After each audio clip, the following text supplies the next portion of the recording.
I'm so excited that we've actually got some people in class today, Yes. which is fun because sometimes I just sit here and look at the screen and hope someone else shows up. Oh no. How frequently do you teach? So currently I'm teaching here at the forum once or twice a month. Okay, because I look at the schedule for you and it's like, all right, well, she's teaching, I'll be there. I appreciate that. This one's kind of fun.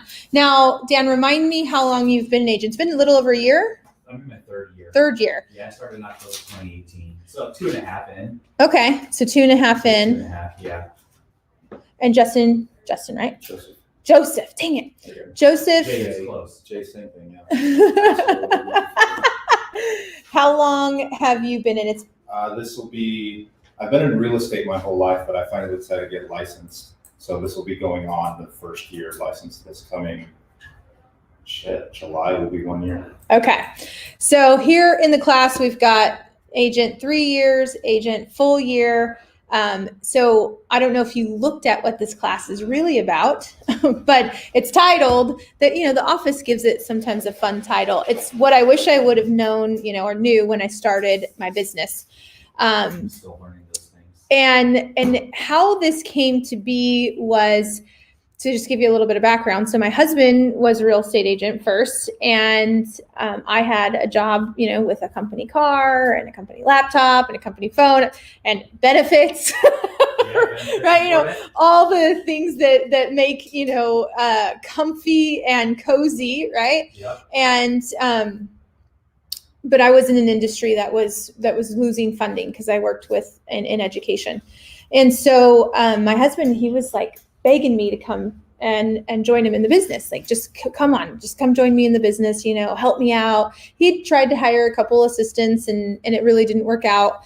And he was just like, leads were not getting called, not because he didn't care. He just was so busy. He didn't have the time. So finally I took the leap and I kind of joined his business. And this was at the time when EXP was, non-existent. It was still existent, but we were with Revelation at the time. And so Chuck and Angela, they had all these great classes at the brokerage and they were doing things. And so I just was a sponge, I just kind of had soaked it all in. But I had taken my sales career experience and kind of folded it into real estate, which was, we used a CRM. We use Salesforce, which is an incredible CRM. Yeah. I actually know some real estate agents that use it and really have amazing businesses. So I was very accustomed to a CRM and metrics and, all of those things. And coming into real estate, I was like, okay, nobody is doing any of this. Like, everybody's just like, I may show up, I may not. No systems, no process. But one thing that kept coming to the top was like database, right? You got to work your database and this and that. And so I came in to Meryl's business and I was just like, I was almost like Olaf. If you've watched Frozen, you're like, yeah, and what's next, right? And what's next, And so I told him, I'm like, okay, so Chuck and Angela said we should be working our database. So where's our database, And he's just like, swimming. Yeah, he's swimming in contracts and just completely overwhelmed.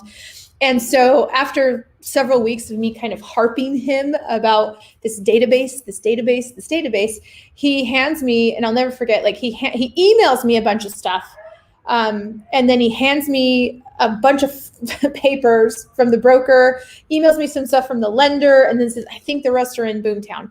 So he literally hands me like 3 different sources, the title company, here's all my closed transactions, here's what the broker had, and here's what the lender had. And I remember going, you mean you don't have all of this like organized? And, because I was asking him for, well, when did they close? Like, their past client, when did they close? We should be sending home anniversary cards. What's their birthday? We should be sending birthday cards. Yeah. And he didn't have any of it. And my husband is very caring. Like, if you knew him, this makes it sound really bad, but he was very caring. He just was drowning, right? Yeah. Like, he didn't have an assistant. He had a transaction coordinator, but you know what I mean? He even jokes that he always paid the late fee to the broker about getting his paperwork in time, because he was just like, he was so busy. He was like, I'll just pay the late fee. And that's kind of where he was when I entered into his business. So that's where I cue in, the name of this this class is really what I wish I knew, I'm trying to get over there, what I wish I knew when I started my business, because I basically had to start fresh with my husband. So that's my husband, that's our family. You guys know us. We're here in the Phoenix metro area, and we have a team called the Big Helper Realty Group. Part of the reason I teach these classes is because I love giving back to the real estate community, and my business wouldn't be where it is if I hadn't attended classes like this and trainings of other top producing agents. And so that's why I do it. But also it's a shameless plug to come join my team. Yeah, fair enough. So, but I do have slides and I do have resources, and you can access them at bighelpertraining.com. It's gonna ask for your name, right? And what I do with that is then I'll put you in my email list. I'm not super consistent. I probably need more accountability on that, guys. About once a month, I try to send out tips and tricks, like things that we're seeing in our business that are working. We just got our first YouTube lead, which was super exciting. Seller evaluation. Sweet. I know. Cool. It was super exciting. So, for you. So that's kind of what we do is I just try to share. So it's not a spam thing. You guys are already with EXP. It's not an EXP recruiting thing. It truly is. Is it an EXP recruiting thing?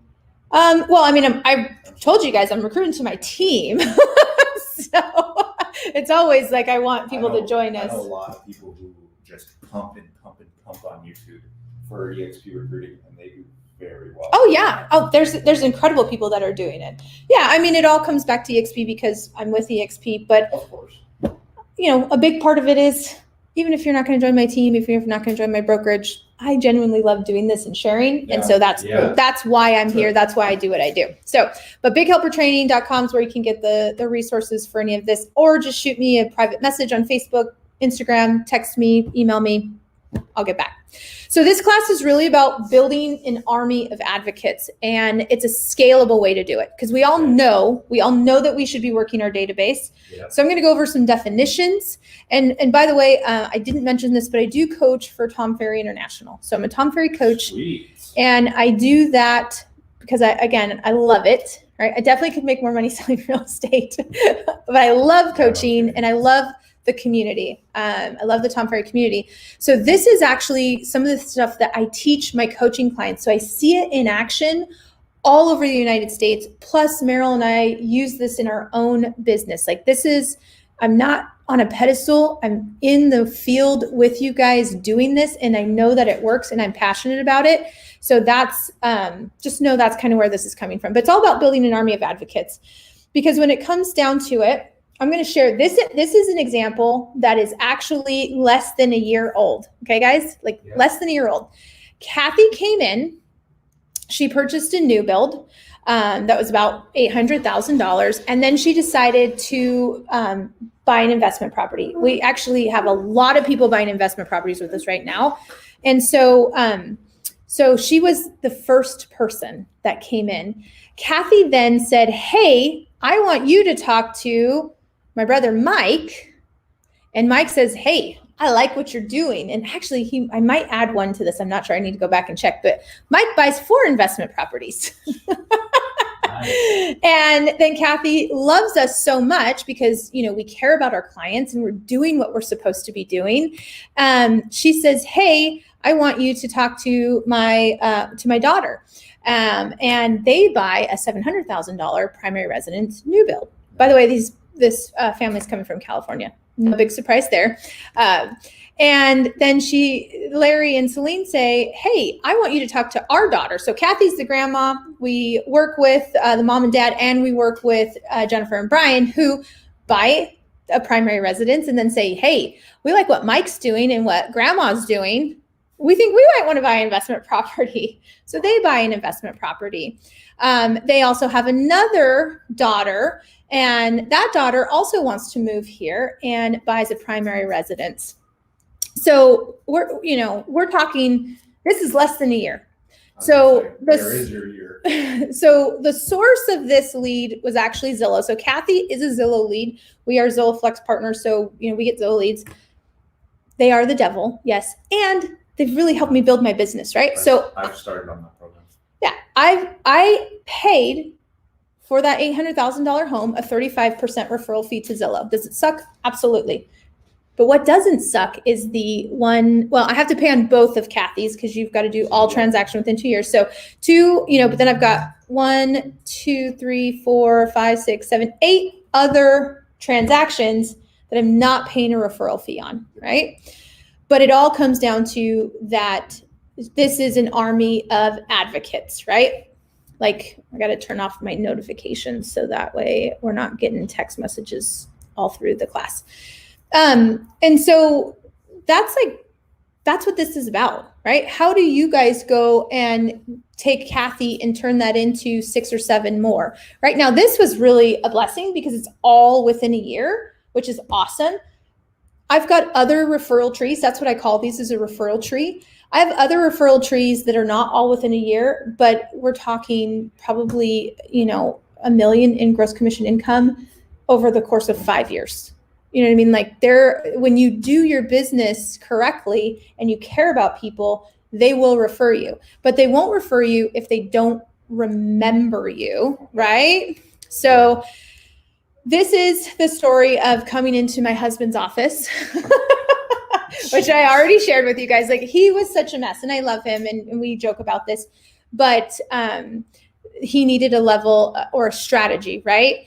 And this is only works. Like, my disclaimer is this only works if you care about people, right? Like, so if you're tuning in online and you don't care about people, then you can just tune out, because this only works when you care about people, right? Like, one of the things is, we believe in doing what's right no matter what, which means that if my client wants to go buy, and I won't say the builder's name because I'm sure you guys got the email, wants to go buy a new construction home after August, and that's the best option for them, and I'm not going to get paid, if that's the best option for them, then they're going to do that. Just written into that. Yeah. So, like, we do what's right no matter what, and that caring strategy is what makes growing a database. So I got this was in January, I got this beautiful card that was from a client, and out of the blue, because, it just so happened there was a death in the family, and she also got COVID during this time. And I just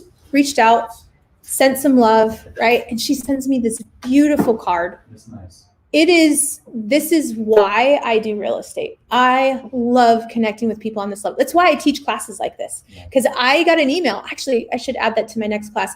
I got an email from somebody that said, I was just about to quit, and now I've got $2 million in escrow in the past 15 days. And I'm so glad that I didn't quit. And I'm glad that I, listened to your strategies and things like that. This is why I do what I do. And I can't hit that home enough, because you can't fake caring. Yeah, right. Yeah. So if you don't care, you should probably get out of the business. Yeah, that's good. And then I can't preach enough that if you guys aren't willing to do this, heaven knows I am. And I don't want to steal your clients, but if I take care of your clients better than you do, Of course. they're going to come to me, right? I'm not about stealing business. I'm about caring for clients. And that happened just over the weekend, actually, to one of the agents that I work with. She was out videoing a property for a client, and there was a family out front in their car talking to the agent. And the agent says, oh, just go see if they'll show you the home. And they had driven here from California, and they had been trying to get a hold of this agent. They've been trying to get a hold of the agent. They texted, they emailed, and they drove from California to see this house. And the agent says, yeah, I can't show you the home today. It's not going to work. But if there's an agent there, just go see if they'll show you the home. So of course, my agent was like, do the right thing no matter what, and showed them the home and said, hey, I'm here doing a video. Go ahead. And just so happens that they said, well, we've got some questions. And she answered their questions. They went back to California. They called her back and said, you've been more helpful in the past 24 hours than this other person that we've been trying to get a hold of. They drove from California. If you couldn't do the appointment, you find someone else that can, See, they're basically saying, I'm finding another, their agent said, hey, go to this agent. He straight up said, use this agent. And my client showed them the property because that's the right thing to do. And she didn't try to poach them. They asked her some questions. She gave them the answers because that's the right thing to do. And they came back and said, we want to work with you. We want to work with someone that's going to answer our questions and that, that cares. So just know, like, if you're not willing to take care of someone's out there that's going to. So in order to have an event like I showed you with Kathy and that really amazing referral tree, there are some tools that you need. The good news is that you have probably almost everything that you need. So one, social media. I'm not going to get into, this isn't a social media class, but you have to be on social media and be where your people are, right? So if you are on TikTok and your crowd is on TikTok, be on TikTok. One of my coaching clients has closed 3 pieces of business from TikTok. I was talking with the state broker of Nevada, and she said that her main goal was to switch to TikTok being her main That's awesome. That's awesome. revenue. Yeah. I am not on TikTok. I am on Instagram and on Facebook. Those are my 2 places. I'm trying to be better at LinkedIn, but I find that I can really only manage 2 social media platforms really well and consistently. My goal would be to grow my LinkedIn, and maybe at some time, when I don't have so much going on. Sure. Yeah. And maybe I'll miss the TikTok boat. Like, I totally know that that's something that might happen. So crazy. But I also know that the vast majority of my audience as a 40-year-old mom is on Instagram, right? Like, they're on TikTok too, but my people engage with me on Instagram. And so that's kind of just where I'm at. So again, not a social media class. TikTok works, Instagram works. No, but I could teach one. I probably should put one in the books. But my favorite person to follow on social media, if you don't know her name is Chelsea Pites. She actually taught my team several times. She's came in and done trainings with us, and her book is fantastic. P-I-E-T-Z. P-E-I-T-Z or P-I-E-T-Z. She's blonde. She's here actually in the Valley. Yeah, she lives here. Yeah, you can still find her. Yeah, she's phenomenal. She used to work for Fidelity. I don't think she works for Fidelity anymore. I think they brought her back, is what I heard. Yeah, they brought her back. She's amazing. If you don't know her, she's amazing, and a lot of what I've learned from her because she's just such a giver into our community. So, you need a CRM. What is a CRM? It's a client relations management tool. There's a lot of different ones, and it doesn't matter which one you're using, but you need one because this requires some automation and some organization. So we also use MailChimp outside of our CRM because we find that the deliverability in the email campaigns that we're doing are a little bit better. So if you're using KV Core, we're using Sierra Interactive. We used to use Boomtown. I used to use Sync. I've used them all. What do you use now? Sierra Interactive. Sierra Interactive. Okay. So if you want to talk CRMs, we can do that another time because I'm a master at that. Okay. So I also use BombBomb. So in terms of email management, when I'm doing mass email for my database, I primarily am using MailChimp. And for smaller one-off, more campaign style, I'm using BombBomb, or it's going straight out of my Sierra account that's connected to my Gmail. So it just depends on the strategy, and it depends on your whole database should be segmented somewhat, right? I've got over 16,000 people in Sierra, but I'm not emailing all 16,000 of them the same thing because they're different pillars. So that's why I say the most important thing I would say though is you want an email service provider. That's what EMS stands for. It can be anyone. There's no right or wrong, but you need an email service provider so you can start to look at deliverability, open rates, click-throughs, those type of things, because that's all going to give you insight on if your people like what you're putting out there. You need cards. I buy my cards on Amazon and they are blank inside because if you haven't read Giftology, it's a really amazing book. It's only 2 hours on Audible, but he talks about, giving someone a branded t-shirt and giving someone a branded this and right. Is it, if I buy the nicest polo for you, the most expensive polo, but then I put my Big Helper logo on it, are you really going to want to wear it? Yeah. No, but if I put your logo on it or your initials on it, now it's going to be your favorite shirt. So I have that same philosophy around my birthday cards and my home anniversary cards. I do not brand them Big Helper. I don't want it to seem like another State Farm or Progressive or, you know what I mean? You all get those birthday cards in the mail. That's the sweet spot because you're genuinely just wanting, hey, happy birthday, hey, you're not pushing your marketing. Exactly. So I don't put my business, and again, you can argue with me on this if you want. I don't put my business card. So the cards, when I'm saying cards, like handwritten cards, I buy them on Amazon. They're blank inside, and they're just fun. And that's for my home anniversary and my birthday cards. They're very affordable, and they're not branded at all. I do not put my business card inside, but what I do put inside is a funny picture of me and my husband, like holding a birthday cake and streamers and things like that. And then I just write in them, happy birthday, hope you and the family are well, how's the dog? And it's usually just a question about them. Rarely do people respond to the birthday cards, but they actually love them because they tell me when they call me to list their home. So I know that it works. The reason I put the picture in there is because in the event that they're not following me on social media or they're not opening my emails, I want them to remember what I look like when I show up at their door. Full 4x6 photo and throw it in. Walgreens style, baby. Yeah. So, and they're funny. I need to put a picture in here so you can see. But so the cards and stamps, inexpensive. You need your phone because you are going to make calls and text. And then I love a pop by. That's why I said you need a few specific things that you can drop off. And then of course you need an awesome attitude because that's really going to make sure that that you're able to like really touch them on a high level.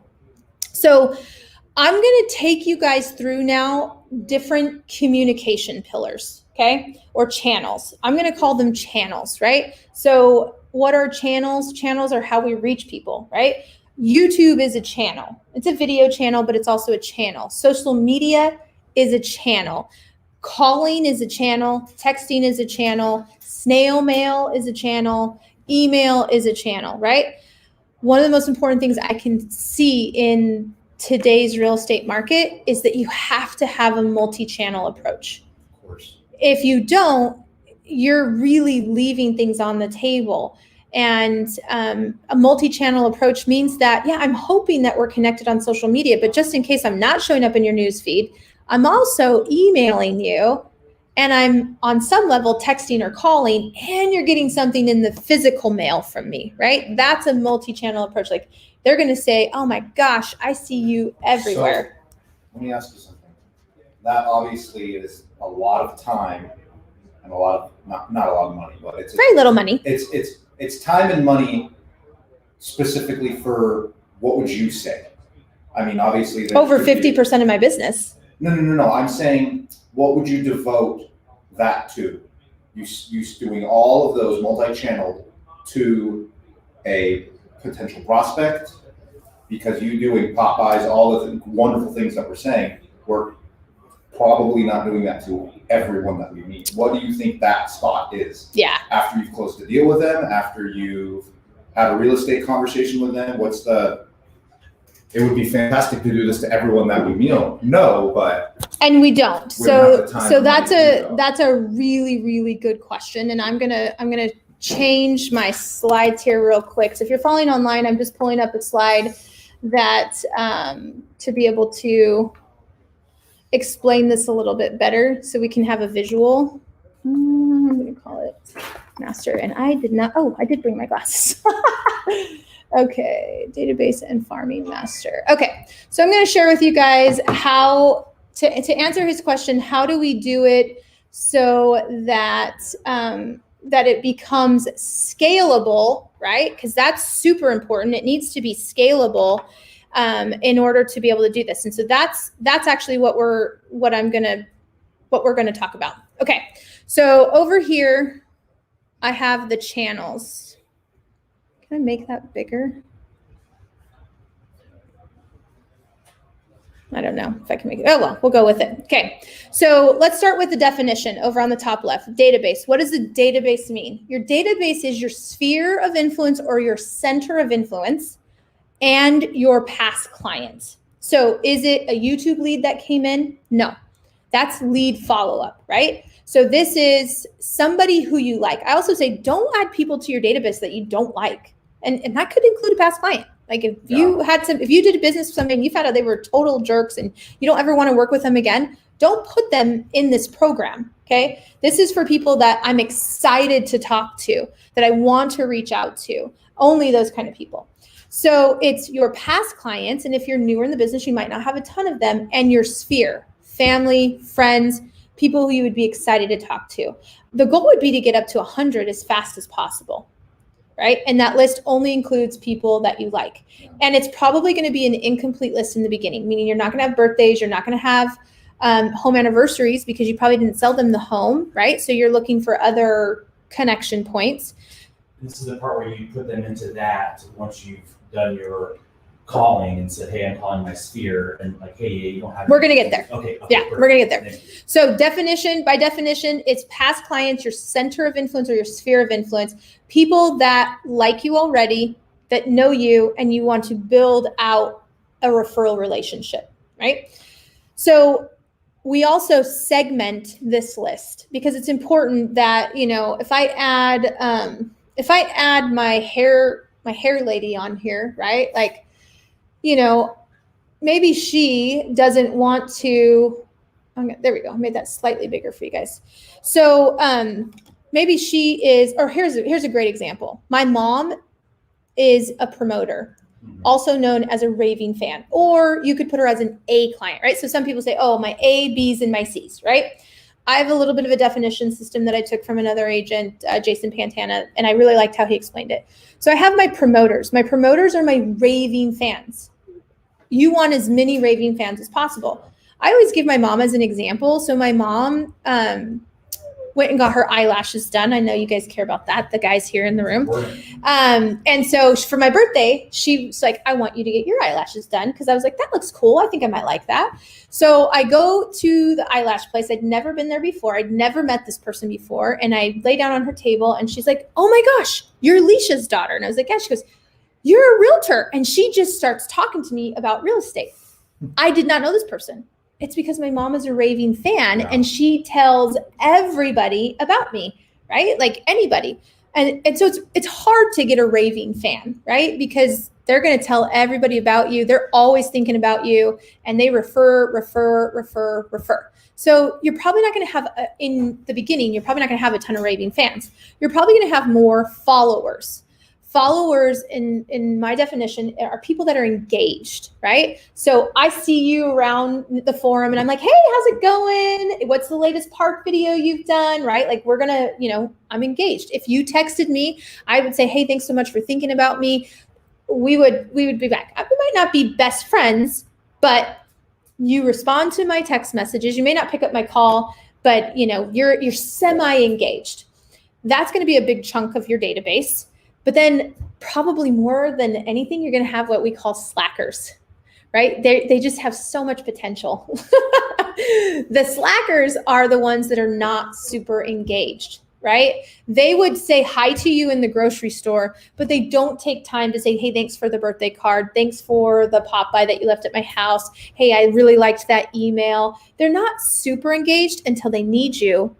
And like the email that I just got this weekend, they said, hey, I'm thinking of selling my home. What's it worth? Right? Hadn't talked to that person in a year. Dang straight, they're getting emails. They're getting my text messages, social media. But they're a slacker. Because they didn't warrant a call once every month or once a quarter. No, they do. They warrant. So we do call once a quarter, but most of the time you don't reach people. Oh, I see. You know what I mean? Okay. So they're not, by default, they're not engaging back. So you did the effort. I always do the effort, no matter what, unless they say, leave me alone, don't ever talk to me again, right? And then, then I'm like, are you sure? Let's give a little more chance next quarter. Let's do Q2. Let's try one more time. So, That's really fun. So those are the three. And by the way, you're going to tag them in your CRM, right? You're going to use a hashtag, you're going to use a tag, you're going to use some sort of ability to sort through a bucket, so that when you have decisions to make on your time and how much time I have, I devote more time to my promoters and my followers than I do my slackers. Slackers are important. We're always trying to get those slackers up to, followers, and followers up to promoters. But we also have a finite amount of time, and we have to make decisions, right, on how to use that time. So that's one of the first things that I'll do. And not just time, but also money and resources, right? So slackers may not get a pop-by.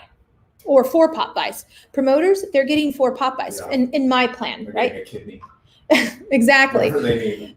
You know what I mean? And so in terms of resources, that's part of the reason we segment. And it also helps you to focus, right? So in the event that you do have extra time and you're not busy and you're all caught up and you say, you know what, I'm going to touch on my slackers and just see if we can move anybody up, right? So that's the definition of who and where they are. Now let's talk about these channels, right? So the channels, we talk text, pop by, snail mail, social media. Social media is divided into one-to-one and one-to-many, right? So we have social media that's one-on-one and we have social media that's one-to-many. Face-to-face, now, I mean, hey, did you guys know that California finally opened up open houses? So booyah for all of my California friends. I'm so excited for them.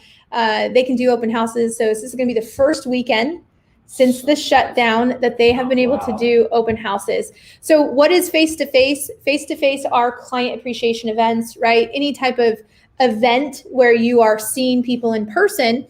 Now that can also be one-to-one and one-to-many, right? Because one-to-one is, hey, let's go to lunch. Let's talk about, or let's meet up for coffee, whatever it is, right? Yeah. One-to-many is come by the office. We're doing, a cookie decoration, or we've got, it's just an event where you get together with people.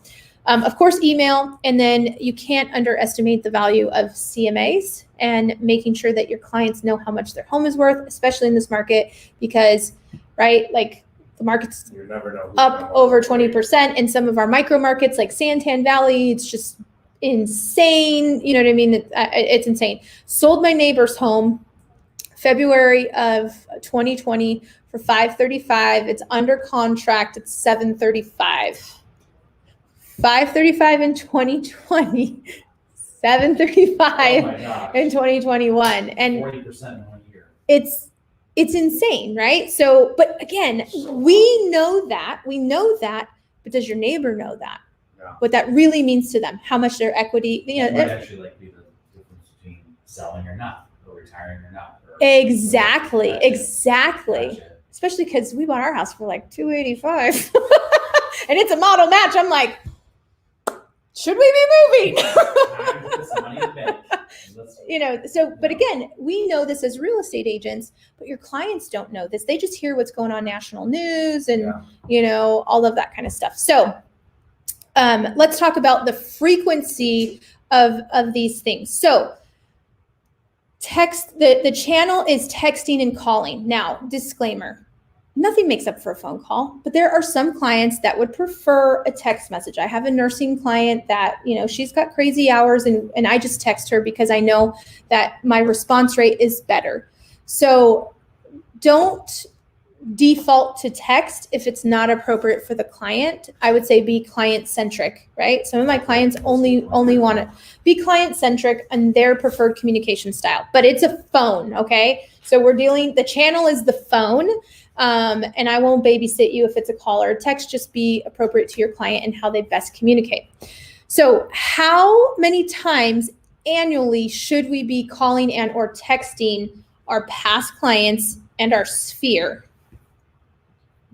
Minimum quarterly, probably almost once a month. I would be annoyed if my realtor called me once a month, unless we were really, really good friends, right?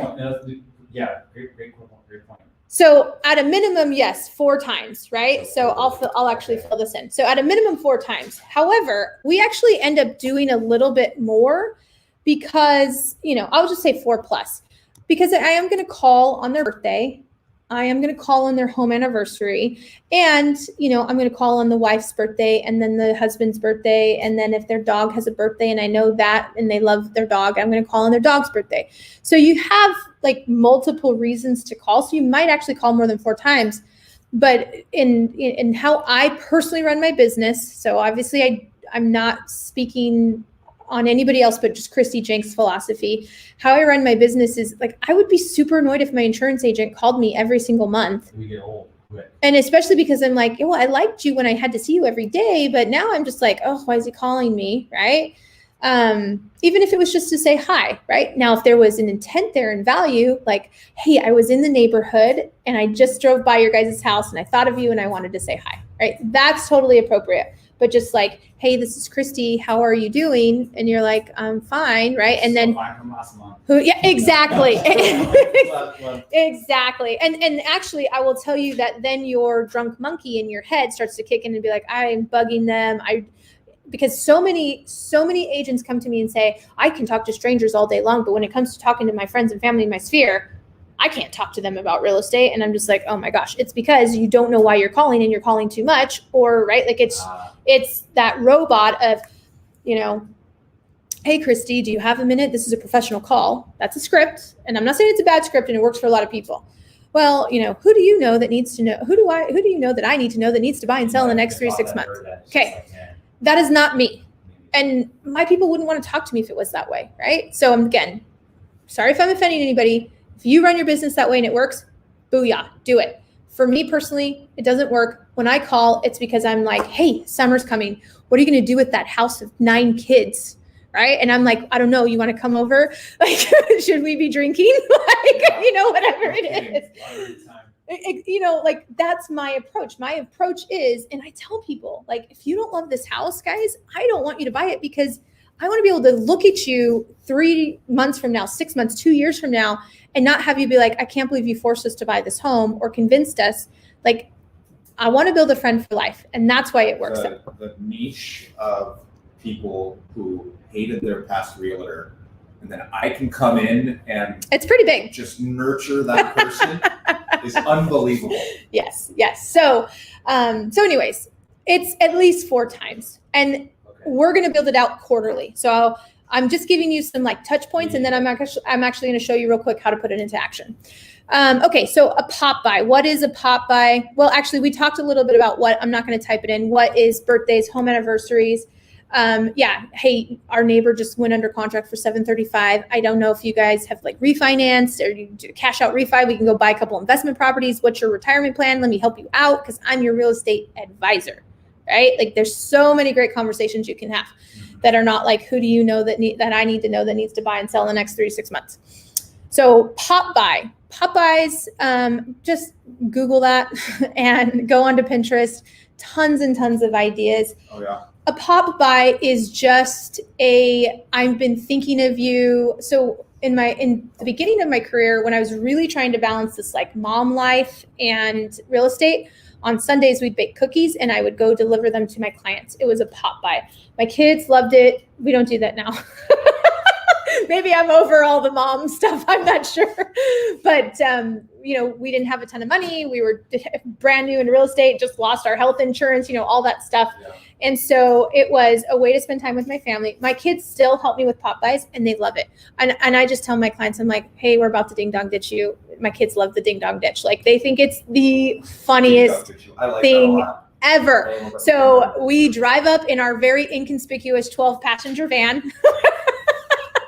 And my kids scream to fight who gets to do it. Someone falls out of the van, runs up, rings the doorbell, and then we drive off. But it follows with a text or precursor text. Hey, we're dropping off some donuts. We're dropping off, something. Just hope you guys are well. Yeah. You know what I mean? And so for me, a pop buy is, it's just, we're thinking about you. We like food. And I feel like people like people who like food. Yeah. So we give food. Yeah, that's good. And so a lot of times our pop buys are around food, but we've done non-pop buy foods as well. I just did one for Mother's Day with cookies. There you go. See, yeah. Mother's Day is a perfect example. There's always a reason to just. Everyone goes nuts for those crumble cookies. Oh, they're great. Yeah. And I actually, side note, when somebody, giving away a secret here, when somebody refers me somebody, I will have crumble like Grubhub to their house or Cinnaholic. If you get a referral from some you want it, just like yep, and they love it. They love getting those cookies. Or some. I really like Cinnaholic. If you haven't tried Cinnaholic over here by the Santan Mall, they've got incredible custom. I can't eat them because I'm doing the 75 card and I'm not doing sugar. I'm doing that too, by the way. We'll talk later. Okay. Good. So yeah. So but I do like. I wish Grubhub was around 5-6 years ago. It's so nice now because if you're busy, and they're great. Cinnaholic, I'll just say, hey, could you write this in there? And then the Grubhub person picks it up. They drop it off. Then my client opens it up and there's a message. That's So. that's what I was gonna ask you. So, yeah. So pop buys, here's my philosophy. Your promoters, like let's do 2 to 4, right? Quarterly, maybe semi-annually. Your followers and your slackers, it depends on your budget, like legitimately. You know, you've got to really look at your budget, because is it better to do fewer pop buys that have a bigger impact, or to go to the 99-cent store and get a bunch of tchotchkes that are going to get thrown away? Right. Like, in my opinion, it's better Thanks. to I do go. that all the time. But if it's working, then it's Yeah. working. Like, I can't tell you what works for you. My philosophy is, after reading Giftology, it's the impact, right? The delivery and the impact.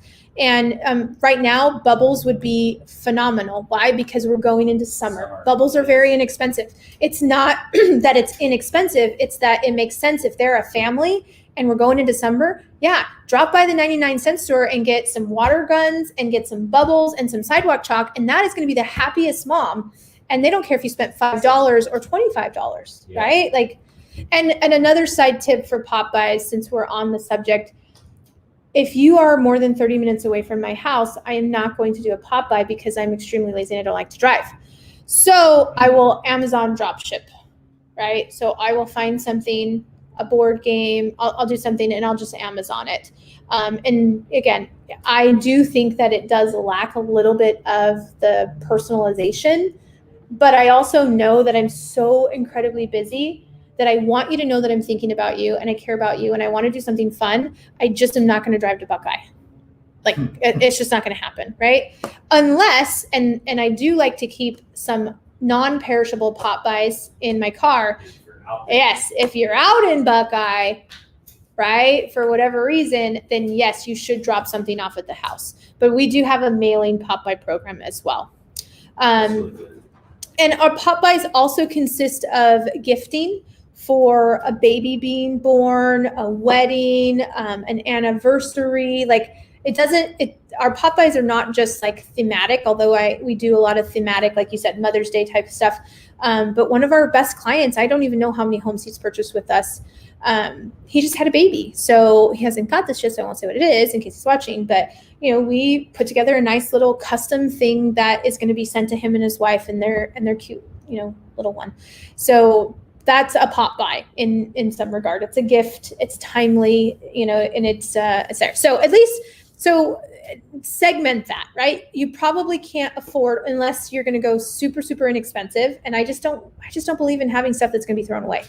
So you're probably going to need to segment. Also, because if you've got 100 people, do you know how long it takes to do 100 pop buys? It takes a long 100 hours. No, Long time. it's a very long time. A So solid week. yeah, probably. at least. It's a So long time. So we absolutely segment and have a differentiation strategy for pop buys. And that's what makes it scalable. Okay, snail mail. Guys, this is somewhere between 6 and 12, right? Like, I've got clients that do monthly and they do newsletters. I am like not a massive fan of newsletters. I've seen them done really excellently. And if you can execute on a high level with a physical newsletter that's not going to go into the trash because it's really well crafted and That's what I was going to ask you. Is I very, very rarely met anyone. I've done surveys. I've talked to so many people. Do you like the marketing that you get sent in the mail? And I've never met someone. negatory, good buddy. Yeah. So again, I'm not going to knock it, but snail mail is an important strategy. So what do we snail mail? Yeah. The Tom Toole is an agent out in Philly. He's amazing. So I'm totally going to give him credit for this. His snail mail strategy is really awesome. So you've got the personalized snail mail that we talked about, birthday cards, home anniversary cards, your kids graduating, right? Congratulations. You just had a grandbaby. Congratulations. Like the topical stuff, snail mail, handwritten notes all the time. Then you've got the actual strategy. So what he does is he'll do like events happening in Phoenix this month. And that's like the first month of every quarter.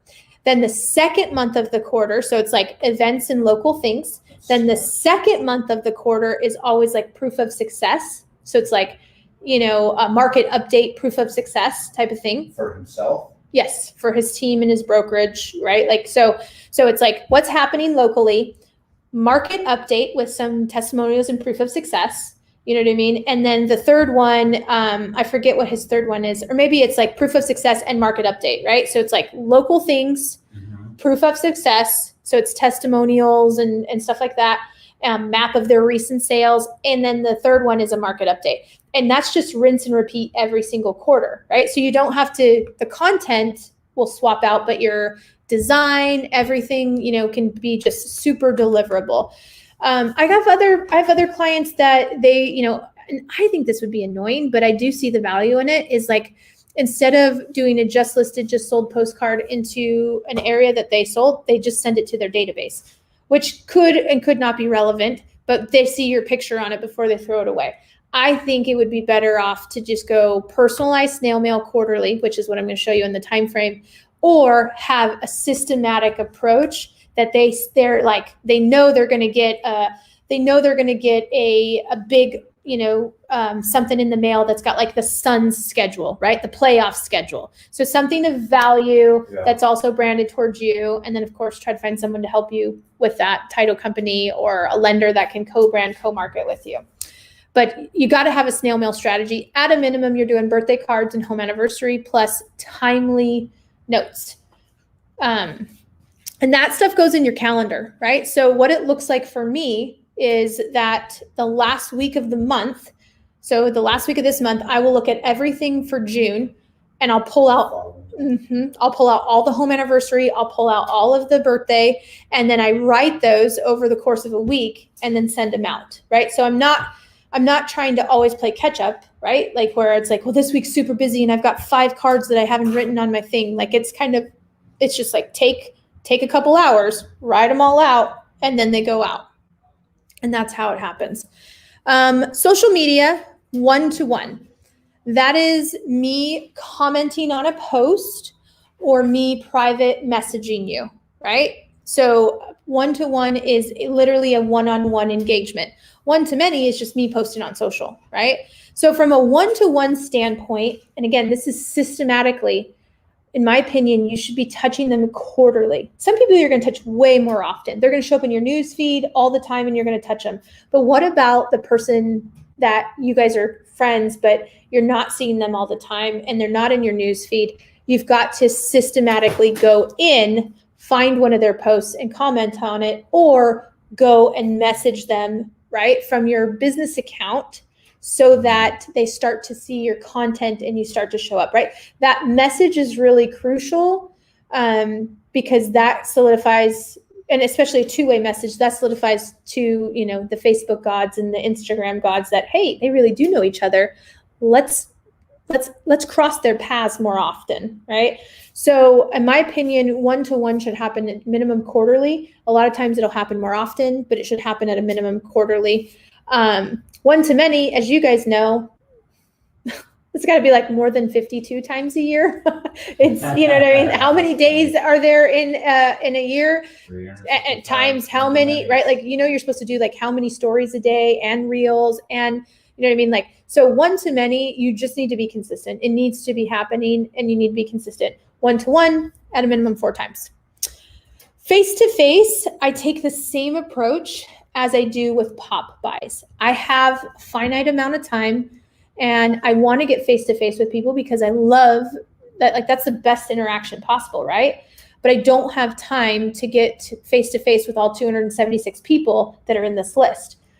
So I divide and conquer and say, okay, how many slots do I have? So just like you would say, how many prospecting hours am I going to do this week? I'll look at the month and I'll say, this month I've got some travel, so I really only have 4 lunch slots, right? Or when you say face-to-face, you mean like taking someone out or doing? It is literally face-to-face. Okay. Because couldn't that technically count as one of your pop buys? Absolutely. They answer the door. Well, yes. You're talking more deliberate though, to sit down and. It's like, I'm calling you up and I'm saying, hey, we haven't, and in fact, I just got an email from one of my emails. So she responded, she goes, oh my gosh. And she said, Shane's mom is thinking of moving here. I'd love to get together with you. Perfect. Do you want to do like a coffee? Do you want to do lunch? Right? That's face to face. It's an appointment essentially. So my goal is to get face-to-face with all of my promoters at least once, right? At least once. My followers, I'm going to try. I might not get a hold of them, and I may not get in. Last year, because we couldn't do group events, I didn't get face-to-face with Slackers unless it was for a listing appointment or something, right? But I try to really get my followers and my Slackers through more group opportunities. And now that we're, people are feeling more comfortable being out and about, we'll probably be able to go back and do something more of a client appreciation, client interaction type thing where we can get face-to-face on a one-to-many, right? Because that's going to be the most efficient. Events is one-to-many, and you can do that. So you just have to look at your time and your resources and what that looks like, right? If you're not super busy and you're not out showing homes and going on listing appointments, then book a lot of face-to-faces. Yeah. If you're busy, then you just know, okay, I have to do a minimum of one a week, right? I need to meet with one past client or someone from my sphere at a minimum once a week, right? You gotta look at that. Okay. Email. Now the camp on email is totally divided. I have, my personal belief is it needs to be at a minimum once a month, right? At a minimum once a month. But there are clients that do it weekly, right? That is a big undertaking. So here's my philosophy on it. Don't just subscribe to a program that's going to do it for you and write the content for you, because you've all gotten an email from a title company or a lender, and it's the same. It's like Mother's Day and you get the same email 6 times from 6 different people. Yeah. But most importantly is it's not from you and they don't care, right? So email is important. And it needs to happen at least monthly, but don't just throw an email out there to throw an email out there. And I personally believe that video email will outperform anything else, right? So at a minimum, do a video market update, right?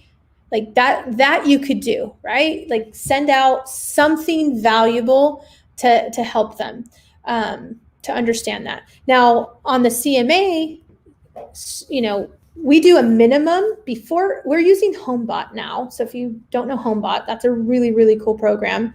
Let me know, because I can find someone that can help you get it for less expensive. You don't have to go out and buy it on your own. It's actually a lending program. So you typically work with a lender. You get it set up with a lender next week. Awesome. Actually, so okay. Thank you for that. One of the best tools. Okay. So we used to do actual, because we use Cloud CMA. So we would do it in the MLS and then convert to Cloud. And then we would send that to our client every single quarter. Best marketing ever. That's where we get, again, over 50% of our business is past client repeat and referral. So we don't do that now that we're using HomeBot, and HomeBot has an incredible open rate. Our clients love it. And it's just a really phenomenal tool to monitor the equity of your home, just like you would monitor your bank account. And that's how I tell my clients is I'm investing in this technology. You monitor your bank account, right? Well, this is exactly how you do the same thing, but for your home. And at any time you can challenge it, and I'll run the full Monty for you, and we'll get you what you need, right?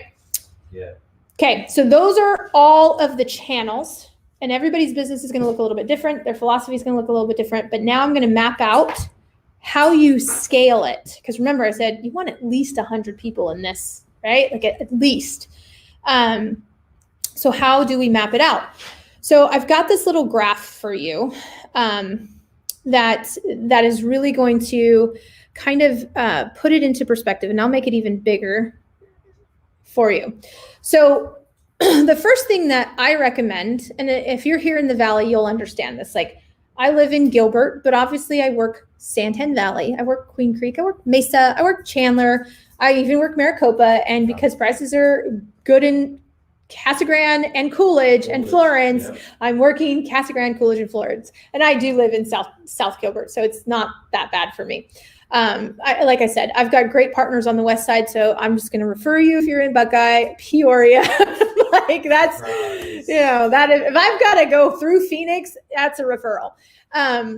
But so what I recommend is, because I have a pop-by strategy and I have a face-to-face strategy, I'm going to group my people into locations. So I'm going to have 3 locations.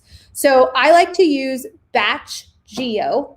And so I drop my whole database into a map that's batch geo.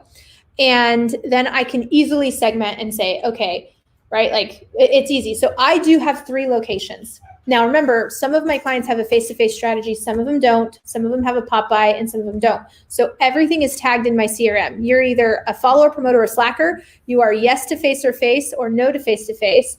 And you're a yes to pop-by or no to pop-by, because I want to quickly segment when it's time for me to make my calls, do my pop-bys, that kind of stuff. So 3 locations, because obviously the aha is, if I'm going to do pop-bys, I don't want to be going to Maricopa and Florence. You know what I mean? Like I want to be in Maricopa and maybe part of Chandler. You know what I mean? It's like, so 3 locations, and everything we're going to do, because remember, our phone strategy at a minimum was quarterly. So we're going to think of them as month 1, month 2, month 3. And that's just basically first month of the quarter, second month of the quarter, third month of the quarter. So everything is rinse and repeat for the entire year. Okay. So location group 1 is a tag in my CRM, right? So it's the second month of the quarter, but let's start with the first. The first channel is calling, and that is, like, in my book, it's non-negotiable. So in the first month of the quarter, I'm going to call group 1. In the second month of the quarter, I'm going to call group 2. And in the third month of the quarter, I'm going to call group 3. Guess what? Now I'm calling my entire database quarterly. So if there's 100 people in my database, how many calls am I making in June? 30, Per quarter? 33. Oh, Yeah. 33. Oh, yeah, 30. Yeah, 33, 34, right? So it's very scalable because I'm not having to call 100 people. I'm calling 33 people, 33 people, 34 people, right? Like it's rinse and repeat. Who's my call list? Just pull it up in my CRM, group 1. It's the second month of the quarter. So I am, I'm calling, or it's the third month of the quarter. So I'm calling, no, it's the second month. It's May. It's not June. It's the second month of the quarter. I'm calling group 2, right? That's my call list. And it's very, you never have to wonder, oh, I need to call my database. Well, I've already called that person, and right? Like, no, just follow the map. You're supposed to call group 2, and you will end up calling your entire database 4 times a year. And that's powerful. Now, a birthday and a one-off, that's going to be actually scheduled on your calendar, right? Yeah. Okay. So we need another thing. Everybody gets email, right? So just so we're clear, everybody's getting email every single month. They're also getting social media one-to-many. So in my opinion, you have an opportunity to do 2 other items at scale of these, right? So we already are doing emails and we're already doing calling. Now, if you're using HomeBot, well, that's everybody every single month, right? So that's nice. You don't have to schedule CMAs because you're using a tool that's very effective, and it's, it is. So if you weren't going to do something like HomeBot, then you probably would schedule CMAs in here. My opinion is you should have snail mail, right? So now, instead of having to decide who am I going to snail mail, I'm going to go into my CRM because it's month 2 of the quarter, and I'm going to pull out group 3, right? And there's probably going to be 33 or 34 people in that group because I've segmented my entire group by 3s. And I'm going to jump in and I'm going to jump on social media, see if there was anything that I needed to write about, or I'm just going to say, hey, Joseph, I was just thinking about you. Hope you're doing well. Let me know if you need anything, right? It's just a heartfelt, something. And you're sending that out. Or you're using the Tom Tool strategy and you've got branded snail mail that's going out, based on that. So snail mail, in my opinion, is non-negotiable because you will have a segment of people that don't do email. My mom doesn't do email, and she's super inconsistent on social media. But Publishers Clearinghouse, she opens every dang letter they send her, right? She's 59 years old, and snail mail is a really good approach with her, right? That's why I said you have to be multi-channel. And she has 100 unread text messages. So I'm not even sure that people can reach her through text message. I'm like, how do you know if I texted you if you've got 100 unread text messages? That's funny.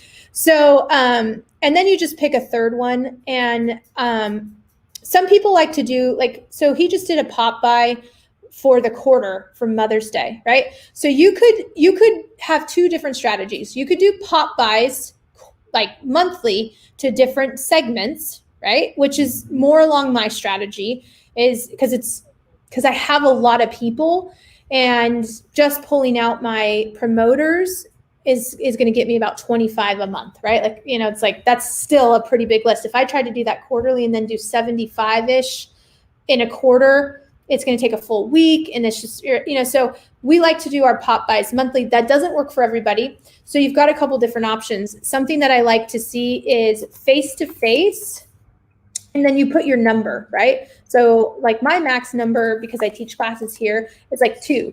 Like I know that sounds ridiculous, but I can really only handle about 2 lunch appointments a month because my calendar is booked.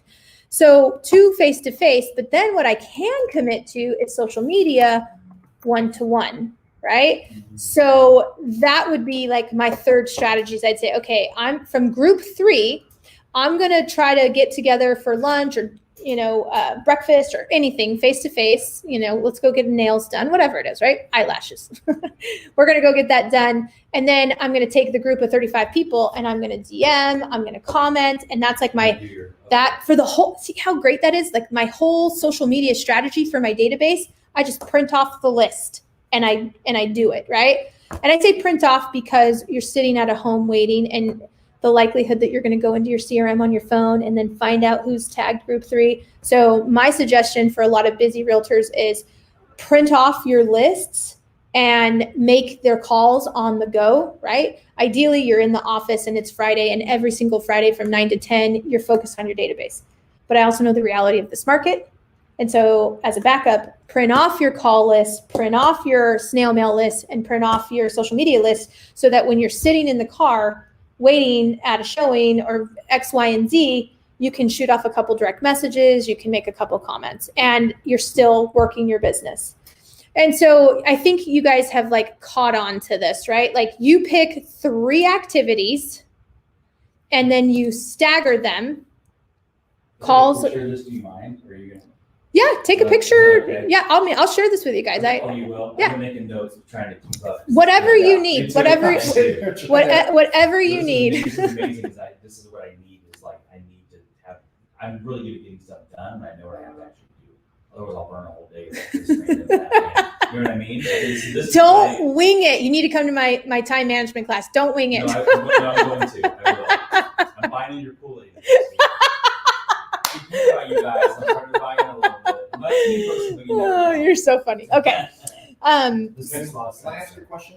No. When you're doing your one-on-one social media, like commenting on people, what can you describe a little more about what that looks like? So you're in your business account, not your personal. Both. Okay. Both. So and then you find someone. Go ahead. Yeah, go ahead. You find Julia who's doing something. You haven't talked to Julie in a while, or she's getting anything. You go in there and say, hey, what do you? Yeah, that's a great question. So that cute dog post something. Yeah, like, so if Julia is posting something about her dog and sure. I genuinely like dogs, then I'll be like, oh my gosh, Rufus is so adorable, right? Like, because I genuinely do. If I don't like dogs, I'm not commenting on, because people know when you're not genuine. Of course. Right? So if you can't find a post, let's say that's like total opposite political view, obviously you're not going to post on it, right? So I like to do neutral, right? Or if they're just saying, I posted the other day, my mom was in the hospital with COVID, and I just said, hey guys, I could really use some prayers. And I had so many people reach out and private message me and say, hey, I'm thinking about you. And it was it felt really comforting. So if I see something like that, like an obvious, right, congratulations on a promotion, a picture of a daughter getting married, whatever, like that they're sharing, if it's just their lunch, you might not want to comment and say, like that might not have the impact, right? Because think about the whole point of the touch is to continue your relationship with them, to develop that relationship. And so it's usually pretty easy to find a post, but if you can't find a post, then I'll just send them a message and be like, hey, I was just thinking about you, and how are you guys doing? You know something about their family. Here's a great, for instance, my friend Jordan is a massive Utah Jazz fan, like my husband is. And so I messaged him today. I was like, are you so excited for the game? I really wish the Suns would have lost last night, right? Like, You know what I mean? Like Yeah. there's just find a normal connection. Now in terms of, so he asked specifically about my personal account versus my business account. I pretty much do everything out of my personal account, especially on Instagram. I do everything out of my personal account on Instagram because it's a creator profile, so it's public. But you can't do that with Facebook. You either have a public one or you've got like a normal person, and you can open it up, but you can't run business out of that. So I will do both on Facebook. And the reason for that is that they know me as Christy Jenks, right? And so they're going to have that interaction. But I will strategically message from Big Helper, which is my business account, because I do want to show up in their news feed. And unless you're paying, you're not showing up in news feeds, right? Like we're posting sort of stuff all the time, and nobody's seeing it unless you pay to play, right?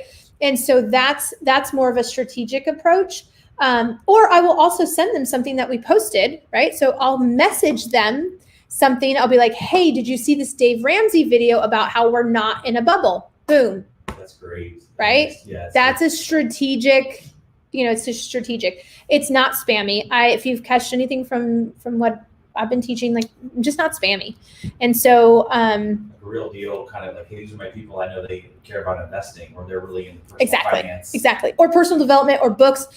Right. A lot of people know that I love to read. And so I have one of my friends, Kathy Necron, she messaged me all the time and she's like, hey, what book should I be looking at? And I was like, oh my gosh, girl. And I sent her like 4 or 5 videos. Now she does follow my business page and she does interact with it, which is really awesome. You love it when that happens, right? But not all your clients are going to make that leap. And so you just kind of want to nudge them strategically and then not in an overbearing way, right? Like, again, I'm not trying to spam them. I'm trying to touch them in a way that's meaningful. It's like you would do with your circle of friends that you kind of deal with all the time and know what's important to them. And this is just because it's much larger scale. You've got to have a system to do it, but you can still apply those same techniques. Yep. So the system is this calendar, right? That's my point. This is amazing. Like this is like See, I guess the cloudiness in my head is for social media on people who aren't in here, because there's an assload of people who are followers on social media or friends on social media that are not in the system. So I'm just curious on how can we kind of grab them from, hey, I'm following on your business page, I'm following here, and grab them into here. What does that posting and content kind of look like? Because I've got it totally is, but I do X thousand followers on Facebook. But those are not your friends. That's my point. That is my point, and I want to draw them into.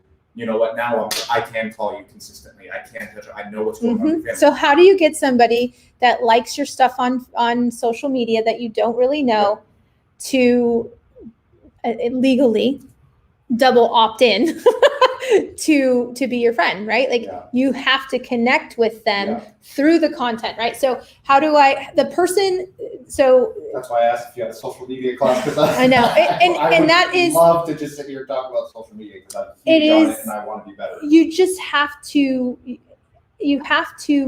be authentically you.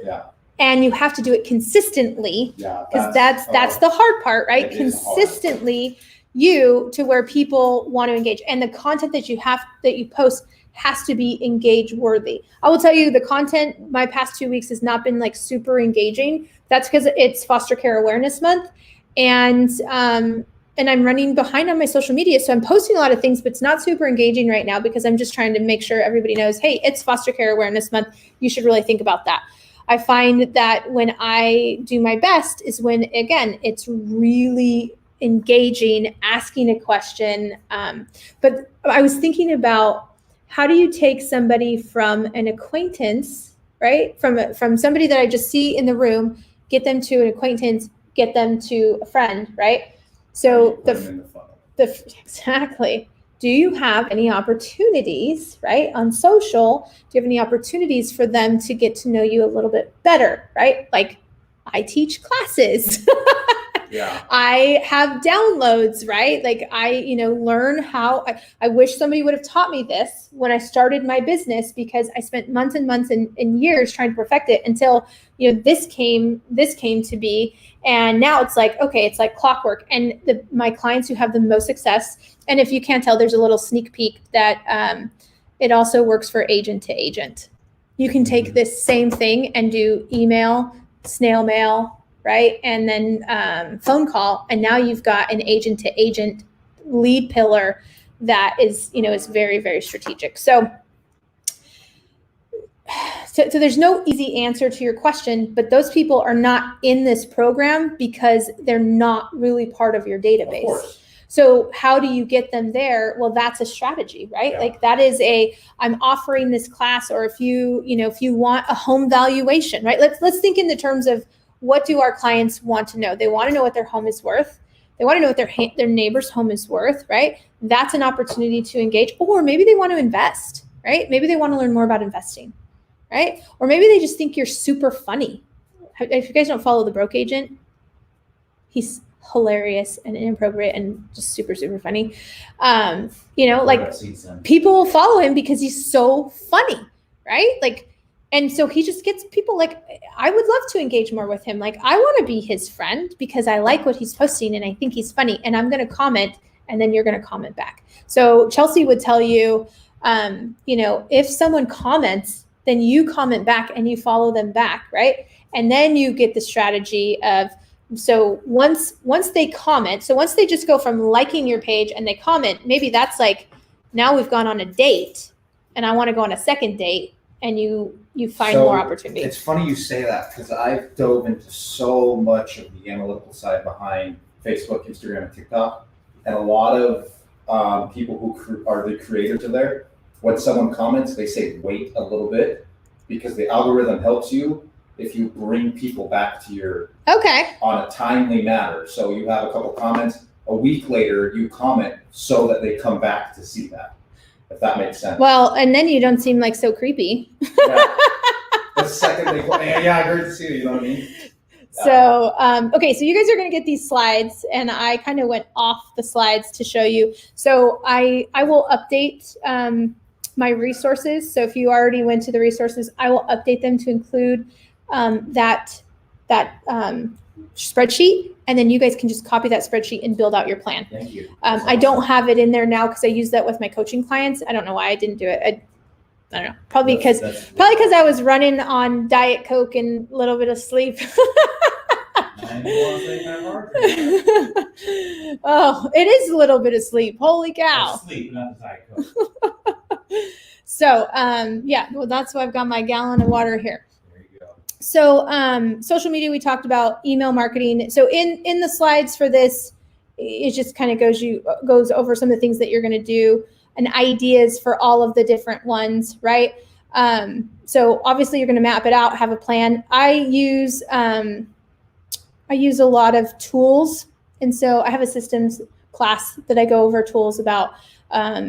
So if you just reach out to me if you're like, hey, how should I be managing this? Pretty much everything I manage out of my calendar and my CRM. Like I use Monday.com, but you do not need to use a third system. Use your CRM and your calendar, and you'll be good. Are you familiar with Jeff Mile? He runs Apex. He talks very highly of you guys, and I can totally see why. This is like Jeff's awesome. This guy. is 100% what he does and what he teaches. Yeah, he's awesome. Okay, the playbook, just to wrap this class up, the playbook is, again, you got to care about people. None of this works if you don't care about people. Yeah. And you have a growth mindset. It's going to be hard in the beginning. You're going to be tracking down a lot of birthdays. Be scalable, right? Like if your first month, all you did was like make the calls for group one and you didn't get to the handwritten cards and you didn't get to the email, you're so much farther than you were. The next month, make the calls and add one more thing, right? Like if you've got to scale yourself into this, do that. So you would suggest doing this technique for your entire database, past clients and sphere? Yes. Okay.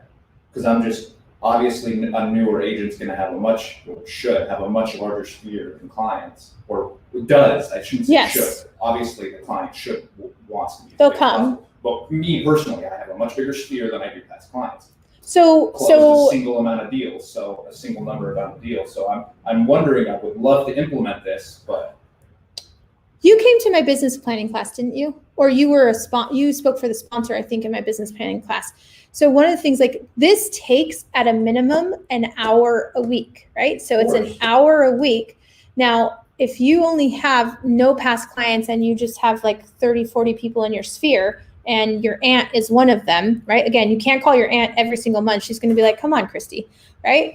But I can give her home value and just say, like, you know, part of my plan is I'm going to be, you know, I care about the real estate market. I want you to know what your home is worth, right? So you do that CMA, and then the next month you write her a note, right? Or send her an article or, you know, something, snail mail and a birthday card. And then the next month, you know, social media, you're inviting them in. And maybe your social media strategy is you share a really cool article about real estate, right? Because they're part of your sphere and you're trying to get them to think about you as an equitable source of information, quality realtor, not my crazy niece who, you know, I saw her naked and potty trained her. Not your friends, sisters, brothers. Exactly. So you're going to spend a lot of time building your sphere, right? Taking the people that follow you on social media and developing acquaintances and friendships so that you can become referable to them. So a lot of times a new agent, their strategy is actually like just being friendly, right? That's what I kind of like about this business is I just get to be friends. Like, you know, that's me. I'm not going to, you know, pull you aside and say, do you have a minute? This is a professional phone call. That's not me. I'm just going to, and then you're going to say what's going on. And be like, oh my gosh, I'm so excited. I listed a home and it just went $30,000 over and they waived the appraisal and it's so crazy. Yeah. How are you guys doing? Right? Like, or I'm going to say, oh my gosh, I've just written like 40 offers and we can't get our client, you know, because he's VA and nobody's accepting VA and it's, you know, it's just tough. That's how they're going to know that I'm busy in real estate. I've got like 10 stories at the, you know, just depends. Like, are you buyer, seller, investor? I got a story for each of those. And if you're, you know, if you're an investor and you're, you know, it's so cool. I just helped my neighbor. We did a cash out refi and we went and bought this awesome investment property in Casa Grande and now it's cash flowing $600 a month. Have you guys thought about that? Right? Like, because I know that they don't want to move, but they've got a ton of equity in their home. It's just, and I know I'm talking fast because I've got another engagement at 12:30, but growth mindset, it's, you're going to try to get this off the ground. You've got the big question of, I've got all these connections. How do I make meaningful connections to get them into this, you know, and maybe your goal is that you add 2 people a week to the database plan, right? So you spend 30 minutes, 40 minutes a week developing relationships to the point where you feel comfortable saying, hey, one of the things I really like to do is write birthday cards. You don't have to give me the year. What's your birthday? Just the day and the month. Because I'd really like to put you in my birthday card program. That's what I was just thinking about. That's going to be my calls for my sphere. Yeah. Updating birthdays is calling them. Hey, how's it going? I want to put you on my, keep you updated. I don't want to put you on anything because that's like, oh no, I'm good. I want to get you involved with my program I have to keep my past. I just say, I love birthday cards. And I think it's fun to get a birthday card in the mail. My kids love it. So it's like one of my passions. I would love to get your birthday just so that I can, you know, think about you throughout the year and send you a birthday card. You don't need to do anything. That's different than, I really want to put you on this program. I wonder if it would work. I want to set you up on this program. Sending someone a birthday card and then hopefully they reach out to you and say, it's not my birthday. Oh, that's an awesome strategy, but why not make the call? Yeah, of course. And I found that I have the different options for like calling sphere. Like I used to work at a pretty big company for 9 years after being in the Air Force and had people from the reserves. I was in the very. Oh, you've got lots of contacts. I do. But I need to call them, and that's the part I keep fizzling out on. Is doing that. Do you have a type of a script of like just kind of more like, hey, I knew I could naturally just do this. Like, I've talked to you forever. Want to touch base to say hi. And then if it comes up and they ask how you're doing, then you can mention real estate, or should I be more deliberate about it? Do you have a suggestion for that? That is the number one question. I hope that the one person on Facebook that's watching that heard that is. That's So you'll actually be able to go back and watch this on my YouTube channel. It's also in the forum. And then I've got a private Facebook group that you guys will want to join called The Resilient Realtor, where I'm just putting a lot of content. So genius. Okay. So the question is, I haven't spoken to you. So Charlotte, I love Charlotte's in Idaho, Boise, really great connection for you guys. So the question was, here's Charlotte moved from California to Boise. So maybe she has all these connections in California, and everybody's moving from California to Idaho and or Texas or Arizona, right? Yeah. So she's been there a while now, but she has these friends in California. How does she call someone up, right, to engage with them that she hasn't spoken to in several years, right? Like that might be awkward. That is the number one question that I get. And in the question he said is, do I like bring up real estate? Do I just call and check in? And the answer to that is just call. Like, again, this whole thing is built on caring about people. So I'm going to call up Charlotte and I'm just going to say, hey, Charlotte, like I haven't talked to you in forever. And I'm sorry about that. That's on me. I know you've been busy. I've been busy. But one of the things that I really want to do, and I'm talking to her right now, right? One of the things I really want to do is make sure that people that I care about, I just want to feel how you're doing. So I know it seems a little weird, but give me a call back. I'd love to know how you're doing. All right. So they don't pick up. They pick up. Same thing. So tell me, like, how are the dogs? How's Sebastian, right? Is your husband still traveling a bunch? Whatever I remember from my relationship with her, I'm just going to ask. And eventually she'll say, well, what are you guys up to? I'm going to infuse a very tiny bit of real estate. Just like I said, I've got stories, right? Where it's like, I'm doing this, I'm doing that. It's for me, it's more just it's very passive. I'm not like, well, I'm actually selling real estate now and I'm just calling. Actually, the reason that I'm calling is I don't care about you and I just want to know if I can list your home because there's no inventory, right? She's going to be like, okay, you're a loser. Don't call me, right? So the best way I can explain this is warm your people up. Yeah. These people from, the armed forces that you've served with, like, you just need to warm them up. And warming somebody up means I'm just calling to check in. If I legitimately haven't talked to this past client in 3 years or this friend from high school, but I really liked you, because again, if you don't like them, don't do this, then I just want to see how you're doing.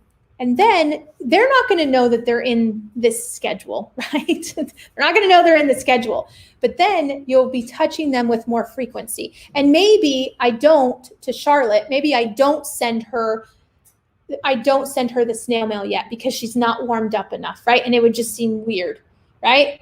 But then I hit her in quarter 2, or I see something on social media, like her son's going to kindergarten or, something like that, or, someone passed away, right? Like, unfortunately, life events happen all the time and we do get wind of it via social media. Then I drop her something in the mail, right? Now she's warmed up to me via mail. And I can start sending mail. You can always just say, like, hey, just want to drop a quick note. Can I get a good address? Like, you can always just absolutely. So that's great. Like, what if I don't have her address? And I mean, look online. You can find a lot of things out online. But if I don't have her address, then I would just say, I was thinking about you. I wanted to drop you a quick note. What's the best address, right? I use this in my prospecting all the time in an open house and all these different ones. Like, there's this amazing Dave Ramsey video. What's the best email address I could send that to? Yep. Something of value, right? And that's how I take that relationship to the next level. So in the beginning of your sphere, you don't have permission to prospect them. They're not leads. Let's be very clear. These are not leads. These are people, they're contacts. Yeah. And we're developing relationships so that we can be a reliable resource when it comes to real estate. And I argue that now more than ever, it is absolutely mission critical that you have a reliable resource when it comes to real estate, because the industry is changing so much and the information can be very antiquated. Again, neighbor's home sold 535, right? And now under contract for 735 in just a year. So, and I know Zillow doesn't have that updated, right? Like, I need to be resourced. Or the same thing I just said, like, maybe you don't want to move because you've got 10 kids living in your house and 2 dogs and 2 cats and 2 fish. that's my house, right? Like, so you can't even fathom moving, but you want to do something with all that equity and you want to buy some investment properties. I'm your go-to gal, right? And I just need to stay top of mind. Yeah. So we kind of been all over the place, but favorite quote, I end all my classes this way. Like, legitimately, if you want to grow this lead pillar, like, you'll find a way. You're going to find a way, or you're just going to find an excuse and you're going to go buy something shiny object that promises to get you 25 seller leads a week and you'll make, $300,000 in real estate. Stay away from shiny objects. Just do the work. And I will update. So the Google Sheet that I shared with you guys, I will update the resources within the next 24 hours. Make sure that's in there so you guys have a copy of it. Just just basically make a copy of that Google Sheet, and that will be your map. If you want me to look at it, and an occasional chicken. Yes, that's right. I don't know if you guys follow me. My son brought home a chicken. I came home and my son had a chicken in the house. And luckily we found a family that could take a chicken, because it was literally just, I'm making dinner and the chicken's walking around the kitchen. And I was just like, no, this can't happen. You guys have a great story. It's really wild. Oh, Charlotte, thanks so much for coming in. Text me if you need anything, girl. You're my Boise gal. So I will talk to you guys later, and I appreciate your time, attention, energy. If you know anybody in the Phoenix metro area, I've got 2 great agents with me. And of course, I'm always looking for people to join my team, because we need to partner with great realtors. Have an awesome weekend. I know you've been thinking